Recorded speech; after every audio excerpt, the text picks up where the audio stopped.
Je donne à présent la parole à Monsieur Emmanuel Coblence.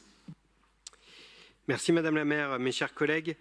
Le débat d'orientation budgétaire est, comme chaque année, un moment majeur de la vie de notre collectivité, un moment qui nous permet de nous exprimer sur nos grands investissements, sur les priorités politiques que nous souhaitons mener.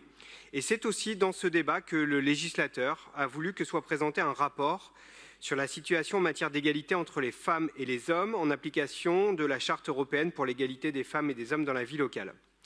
Donc mon intervention, vous l'avez compris, portera donc sur la communication DDCT 166 consacrée au rapport sur l'égalité femmes-hommes dont vous pouvez également consulter une synthèse et je vous invite évidemment à le faire si vous ne l'avez pas déjà fait.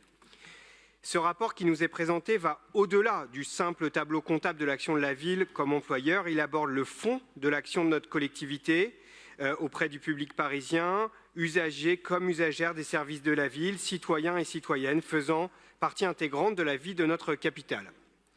La promotion de l'égalité femmes-hommes dans leur pratique et dans leur vie constitue en effet un axe névralgique de l'action de la ville qui passe souvent, malheureusement, un petit peu inaperçu derrière les grandes opérations urbaines ou les compétences majeures dont dépendent les services de notre administration. Et pourtant, malgré la contrainte budgétaire que nous connaissons tous ici, en dépit aussi d'une forme de crispation patriarcale de notre société dans les dernières années, y compris en France, où le Haut Commissariat à l'égalité constate, je cite, un backlash à l'œuvre partout, eh bien, nous avons réussi à Paris à faire progresser nos dépenses en la matière, progression de 32% depuis 2019.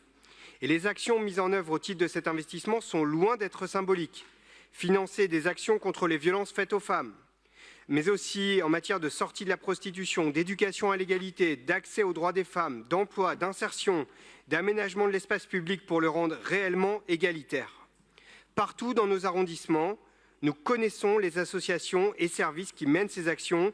Nous pouvons témoigner du caractère essentiel de leur accompagnement. Et nous constatons aussi l'intérêt rencontré par ces actions de sensibilisation qui donnent les beaux réflexes et favorisent l'engagement. Les différentes directions de la ville ont su décliner auprès de leur public et en partant de leur logique professionnelle spécifique. Ainsi, par exemple, la DAC, Direction des Affaires culturelles, a pu réaliser une exposition mettant en valeur le travail des archivistes avec l'exposition 5 femmes aux archives de Paris, soutenir une installation musicale spatialisée, un orchestre à soi, ou encore présentant des événements dans les bibliothèques parisiennes ou le spectacle vivant. Promouvoir la culture de l'égalité, cela se fait aussi par le travail réalisé pour mieux informer de l'action des services et cibler le besoin des femmes, notamment les plus précaires ou celles qui sont victimes de violences. Et je me réjouis, comme beaucoup ici, que nous ayons trouvé les moyens pour adapter nos politiques publiques par des marches exploratoires, par un aménagement pensé aussi en fonction du genre. Ce que montre l'action de la ville de Paris, c'est que la recherche de l'égalité femmes-hommes est à la fois un objectif et une méthode qui traverse toutes nos politiques publiques. Et loin d'attendre que cette égalité se fasse spontanément, à la faveur d'une très lente évolution des mentalités, nous voulons conquérir cette égalité, la placer au cœur de nos pratiques en étant proactifs. Il s'agit là d'une puissante volonté politique de la majorité municipale, portée par l'espoir de construire enfin une société à laquelle tous et toutes peuvent participer pleinement dans l'égalité et le respect. Je vous remercie.